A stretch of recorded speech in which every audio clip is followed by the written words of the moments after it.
to Club Fuck It Bucket, the place where doers throw their fears of risk and failure in the trash in their Fuck It Bucket and just do the thing.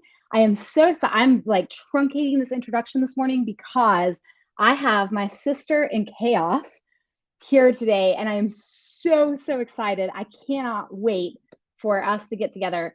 So Lauren Lefkowitz, if you know her on LinkedIn, you love her.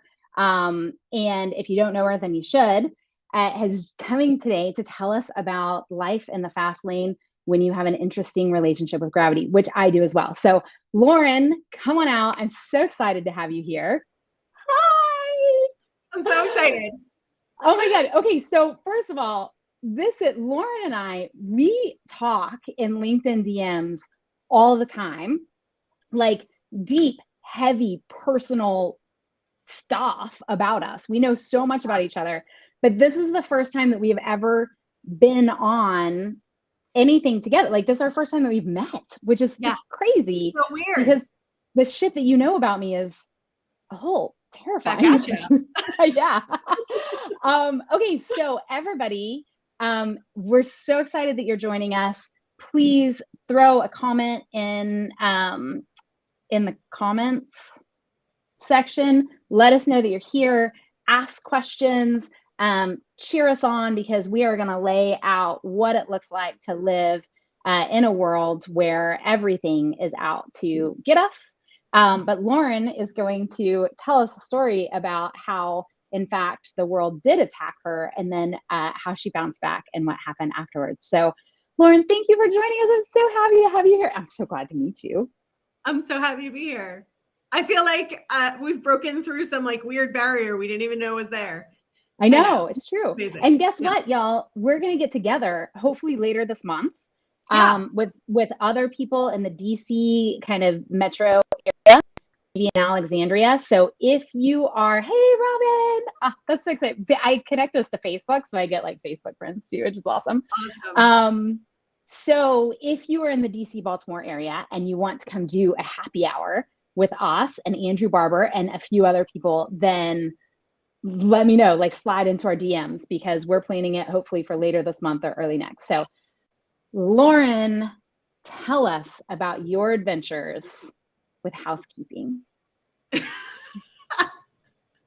So I'm an uncoordinated person. That is like sort of the preface to everything. I never could play any sports. I fell off my bike when I was 8, busted my face, and I was like, oh, bikes are not for me. And so I've grown up being like really careful about sort of everything so that I don't like break anything, mess anything up. And early on in my life, I became a perfectionist in all things. And I had built this like life for myself that was like very chaotic, working all the time, people pleasing, perfectionist driving, etc. And I had this like pinnacle day where I was finishing the last project I cared about at work. And I was like, then I'm going to find a new job. Now I was like a workaholic. So finding a new job wasn't actually the answer, because wherever I went, like I came with me. And so I was going to be a workaholic wherever I was. But in my mind, I was like, I'm finishing this project. I'm setting up the last meeting for it. We were all working from home that day because it was a snow day. This is pre-pandemic when we all started working from home. But I had just also like cleared out my apartment, made everything like my underwear was color coordinated, like everything was in its right spot. And so it was sort of like, this was the day when I was going to finish everything, clean slate myself, start working 40 hours a week instead of 80 hours a week, figure out what I wanted to do with the rest of my life, find the love of my life, right? Like this was like the imaginary day where everything was going to change. This is like when I go buy a new notebook or planner, and I assume that as soon as I get it home and use my brand new pen, that I'm going to become an organized, like all my shit is going to come together and I will not be a hot mess. But I haven't found the right notebook yet. You just had color coordinating underwear. It's like if we do all the doing, then everything's going to work out exactly the way we want it to. Yeah. So my last like thing to do was run my Roomba vacuum to get the rest of the vacuuming, all the corners, all of the baseboards cleared. And I'm sitting on my couch doing my work, sending the last email to schedule the launch for my employees to get their new retirement plan. I'm like, this is so great. Everything's going so well. And the last thing that I had by the door was a glass lamp that needed to be donated. And I saw the Roomba vacuum going for the cord, the unplugged cord of this glass lamp, which was on a table. And I sort of pictured a big shattering mess, which doesn't feel perfect. So I jump up the couch, run to catch the Roomba so it doesn't hit the lamp cord, slide on the wood floor in my socks, launch forward, reach my arms out to catch a table that I'm not nearly close enough to reach, and go get the arms. I know, fall forward with my arms over my head. I did hit my head on the table though. So I kept sliding, and I was close enough to the table to eventually hit my head. So I like sit up in a daze. I'm like, that was weird. Oh, my arms are on fire. What do I do? I'm not sure how I sat up, but then I went to stand and I was like, oh, my arms don't work. That's weird. They're not going to do that anymore. Right. So I'm over on one side and my phone is on the couch on the other side. So I scoot over on my butt to get to the couch. I have a sheet on the couch for my dog. And so I'm like, I don't know if you were a Brady Bunch watcher, but there was an episode where they were in a jail in a ghost town and they had to like together purses and belts and like get to the key to escape the jail. That's what it felt like. I was like inching this thing down and I was like, please fall into my hands. Please fall into my hands. Please, right.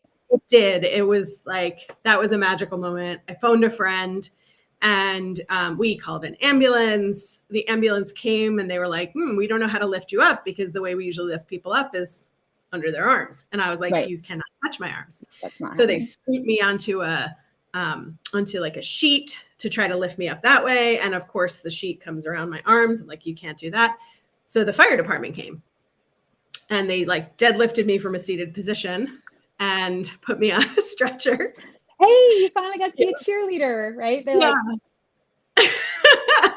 and I went to the hospital and I'm always like this kind of calm. So I don't think I appeared to be in so much pain. And this like very sweet physician's assistant condescendingly said, like, it's very unusual for someone to, tear their arm, their muscles or break their arms. And she sent me for x-rays and she came back with this face. You broke both of your shoulders. So you can imagine the first thing that I did was have my friend call my boss to tell him I wouldn't be in for the rest of the week. That's how tied to workaholism I was that I was like, I got to handle work first. I didn't call my family. I didn't call any other friends. I have a friend who's a nurse practitioner who I called later in the day, but I was like, I got to tell my boss the work's not going to get done. Yeah. Amazing. Yeah. Okay. So you're sitting in the hospital. You've blown the staff's mind about what you've done. You've called work, which is obviously a very, very high priority. And in this moment, your life just changes, right? Like your life, your perspective, all of it. Was it actually like a moment, like a light bulb went off on top of your head that you were like, I just called work instead of all these people. I am so fucked up right now. Like my priorities, something has to change. No, that was not a moment for me. There were moments while I was recovering. I spent 3 months in facilities because when you can't move your shoulders, you can't even touch your own face. You can't take your own pants off. So I was completely unable to care for myself. And so I stayed in 2 different nursing home rehab centers. And then I had another month of home health care where like I could lightly feed myself and take care of myself, but I needed shower supervision and physical therapy and all that kind of stuff. And the very first moment when I had like an aha moment was when one of my friends said to me like, oh, look, you literally can't be a hand raiser anymore. Right? Like the universe I'm a hand raiser too. You on the ground, and you you can't raise your hand anymore. Yeah. And we laughed. And then I self-nicknamed me T-Rex arms because I could only use the bottom half of my arms. And I really mostly didn't work during that time. There were a couple of times when they called and they were like, we legitimately don't know what to do. And we need you to just like verbally tell us what to do. And that was okay. But they were really kind to me at work. And when I was getting ready to go back, that I had a moment where I said, like, I'm not going to do things this way anymore. It's going to be different. I'm going to get some balance. I'm going to figure out like what I want to be when I grow up. This isn't it. I'm like so busy all the time. I was the interim vice president of every job at one point or another in the organization. And I just kept taking on more because I wanted to feel fulfilled and I wasn't.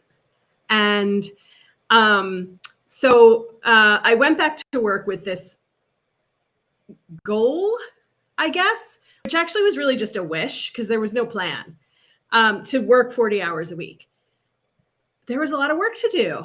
And there was like right, because you have been gone for 3 months and like, and they had been so kind to me to let me be off for 3 months and then transition back really slowly. So I wanted to repay the kindness that nobody was asking me to repay. Like, how crazy is that you thought you were like, you're like, oh my gosh, it was so nice of them to make accommodations for the fact that I couldn't move my fucking arms or go to the bathroom myself or put on my own pants or feed myself.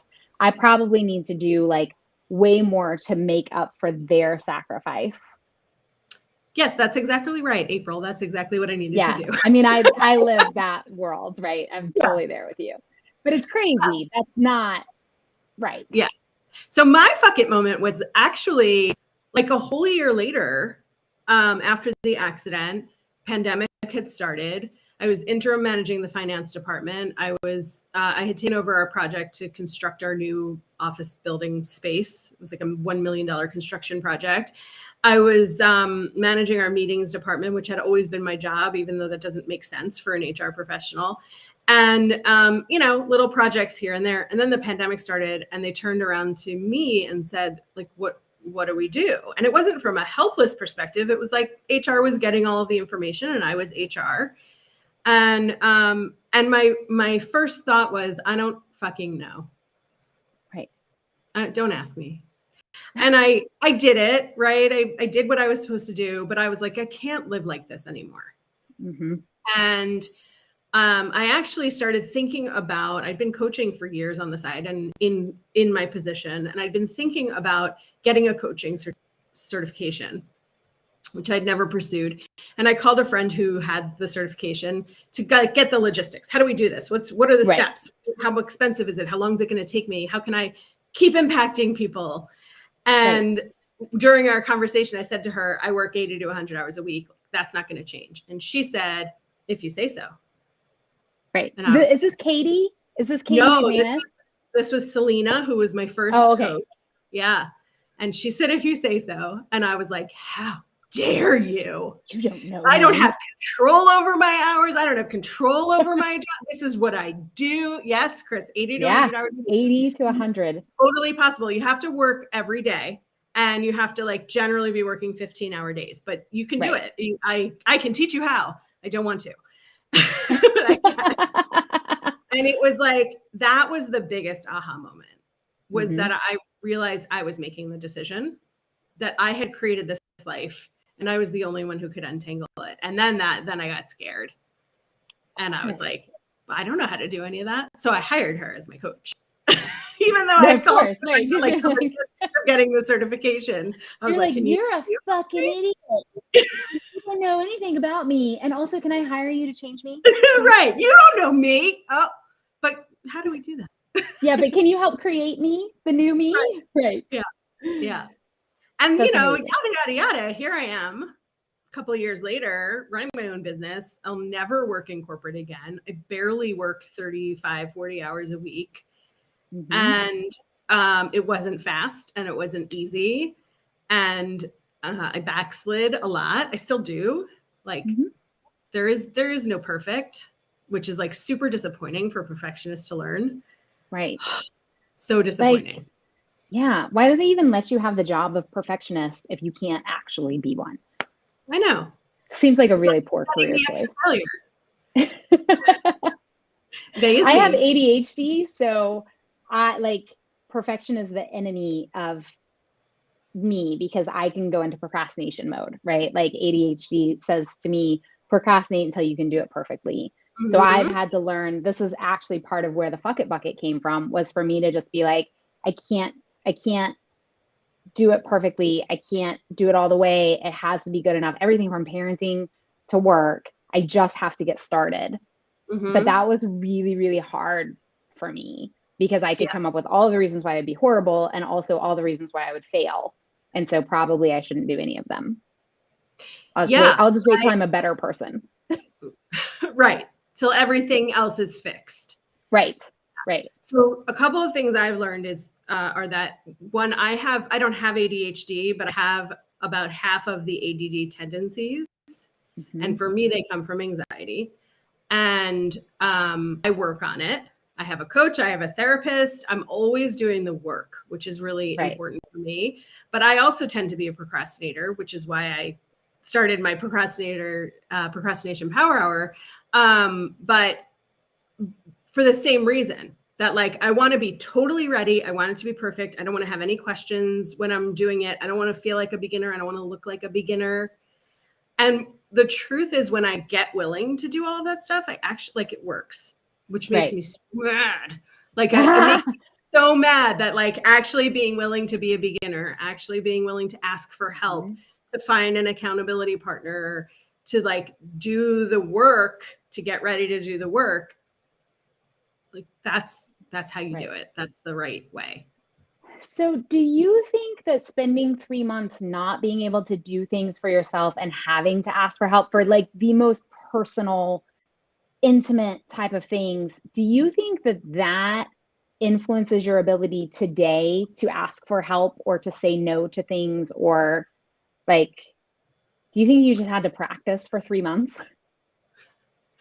Yeah. I mean, I'm like, imagine literally you're like a walking bowling pin, right? Mm-hmm. Like you can get to places, but then your arms, only the bottom half of your arms work. So I had my phone in my hand at all times. I slept with it. I had my glasses on at all times because I can't see without them and I couldn't take them off from them on myself. So I slept in them. Right. And I needed help for all the most basic things. Right. There wasn't a choice. So it was like the universe was saying to me, like, people are willing to help you. You have to ask. They're not going to come in and say, do you need to use the bathroom now? You have to press the button and say, like, I need you to take me to the bathroom now, please. Right. And now that's translated into business for you to be able to proactively.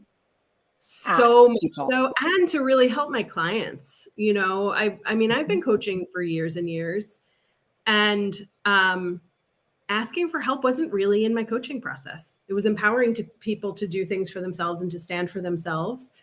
And now I've really incorporated it in, like asking for help. Like, who are your people? Who are your resources? What can you ask them for? How honored are you? And if they don't comes to ask you for help, right? Like, and if they don't listen and they don't ask for help, do you just break both of their shoulders so that they can?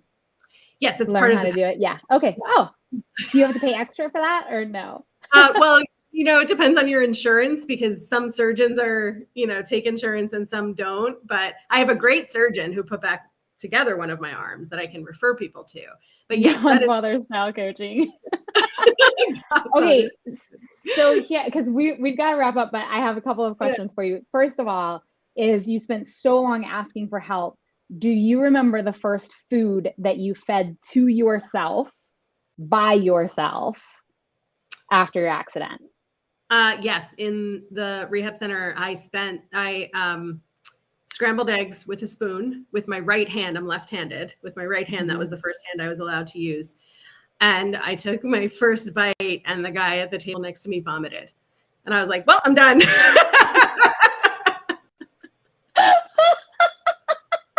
I can do it. We're good. We're good. I did it once. I don't have to do it again for a really long time.